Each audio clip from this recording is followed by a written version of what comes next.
Hausherr, Herr Botschafter Gordon Vakota. Ich glaube, viele von Ihnen kennen ihn schon. Dann begrüße ich den Bürgermeister der Stadt Prag, Herr Ante Fabjanic, die Geschäftsführerin des Tourismusverbands der Stadt Prag, Vesna Karavanic, mit ihrem Stellvertreter Bernard Marcic und auch die Leiterin der Marketingabteilung der Käserei der Stadt Prag, Martina Perler-Spunzer, und die Vertreter des Kulturvereins der Stadt Prag und die Spitzenmacher und die Tänzer und die Sänger, die heute hier mit uns sind. Ich wollte nur ein paar Sachen sagen, so wie die Veranstaltung heute ablaufen wird. Wir werden jetzt so ein paar Rede halten, keine sehr lange Sache. Dann machen wir einen kurzen Vortrag über Tourismus in Kroatien, Neuigkeiten, Nachhaltigkeit und so weiter. Und dann gucken wir alle zusammen so ein paar Filme über die Insel Prag, über die touristische Möglichkeiten, über die touristische Potenziale der Insel und besonders der Stadt Prag.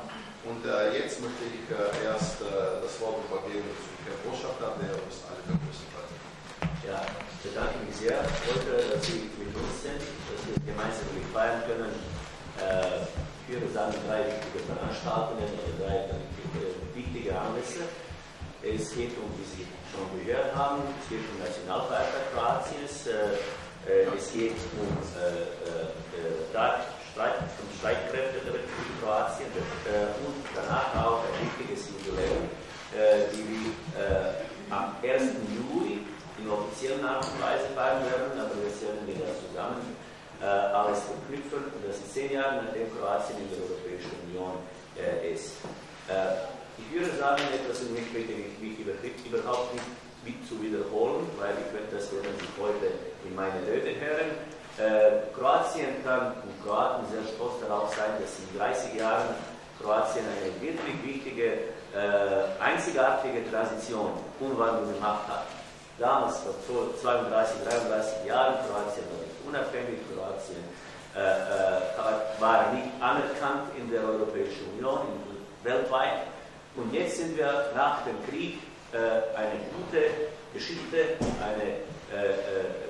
ein Land, die sehr stark integriert in der Europäischen Union ist. Ich nehme an, dass sehr ganz wichtig zu betonen ist, dass Kroatien jetzt hat die Euro eingeführt und zweitens, dass Kroatien in Schengen ist. Das wird aus unserer Sicht sehr wichtig auch für Tourismus. Herr Radicchio hat schon gesagt, es geht um nachhaltiges Tourismus. Wir können sagen, dass im Vergleich mit 2022 wir wirklich gute Erfolge, wichtige Erfolge in Deutschland erzielt haben, nämlich mehr als 3 Millionen Touristen aus Deutschland besuchten Kroatien 2022. Jetzt nach dem Schengen-Beitritt und nach der Einführung des Euro, die Prognosen sind umso besser. Dieser Optimismus werden wir heute präsentieren, aber es freut mich sehr, dass Herr Radicchio nach seiner Präsentation werden wir auch die Potenziale von Insel Prag heute präsentieren. Die Leute, die aus Prag gekommen sind, können sehr vieles anbieten. Prag ist eine sehr populäre Destination und Sie werden heute auch die kulinarische, gastronomische, ethnologische Möglichkeiten und Produkte aus Kroatien und aus diesem Park ausprobieren können. Danke, dass Sie gekommen sind. Fühlen Sie sich wohl bei uns in der Botschaft und wir werden alles machen, damit wir die Potenziale Kroatiens in besten Art und Weise präsentieren können. Mein Blick ist voll mit Optimismus geprägt und ich als Botschafter lade Sie alle herzlich ein, nach Kroatien zu kommen. Jetzt ist es ja viel einfacher als vor einigen Jahren.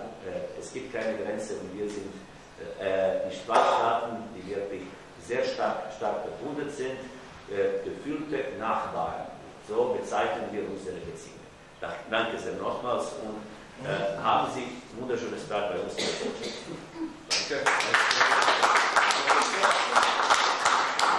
Bevor wir weiter mit Vorträgen und auch später mit dem empfangen, wollte ich mich noch einmal besonders herzlich bei Hans-Peter bedanken, dass er uns schon sehr, sehr lange folgt und dass wir so eine wunderbare Zusammenarbeit haben. Hans-Peter, wenn du ein paar Worte sagen willst. Ja, ein paar Worte nochmal an die lieben CETO-Mitglieder, an die lieben Gäste. Herzlich willkommen noch einmal und auch ein Dankeschön an seine Exzellenz, Herrn Bakota. Wir haben uns voriges Jahr kennengelernt, 30 Jahre diplomatische Beziehungen Deutschland-Kroatien zum Festkonzert. Dank an Romeo, mit dem wir lange Zeit verbunden sind, auch als Reisejournalistenvereinigung. Und wir freuen uns natürlich ganz besonders heute die Insel Park, die ja hier schon in verschiedener Form vertreten ist, kennenzulernen. Eine der über 1000 Inseln an der Adria, aber eine ganz besondere, wie wir sehen werden. Herzlichen Dank noch einmal für das Kommen und ich wünsche uns allen und dem Land viel Erfolg weiterhin im Tourismus in dieser Zeit. Danke. And now we will watch it together. So let's start with our presentation, and I believe you enjoy watching it. Thank you for coming, dear guests, dear journalists, and thank you for your attention.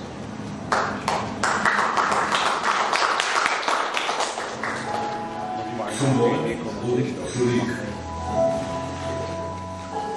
Das ist die Antwort auf die Frage, wie sehr die Park lieber werden, zugleich die Beschreibung der Insel. Vielleicht wird es bald möglich sein, zu Bonn zu reisen, aber vorher müssen Sie nach Park kommen. Die Oberfläche vom Park erinnert an die Bilder der Mondoberfläche. Das ist das Ergebnis der Bohrer, die im Winter vom Velebit-Gebirge weht und das Aussehen in die Eigenschaften der lokalen Vegetation prägt. Ebenso wichtig ist der weiße Stein, er ist Teil der Geschichte vom Park, ob es sich um 1000 Kilometer Trockenmauerwerk oder um das Material handelt, mit dem Juraj Martinas der Stadt am hier wunderbare architektonische Schätze gestaltet hat. Ganz egal, ob Sie den Stein mehr mögen, wenn er natürlich belassen ist oder wenn er ein Kuss verwandelt wird. Park wird Ihnen viele steinerne Wunder zeigen.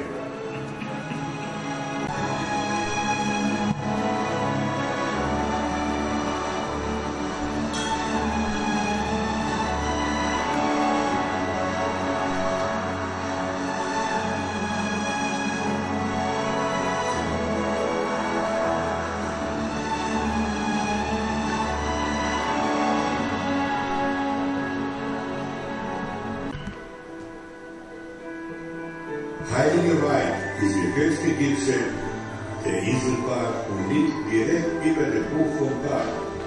Oben steht die Kirche Heiliger Weih, wurde 1348 erbaut, nach dem Gipfel benannt wurde.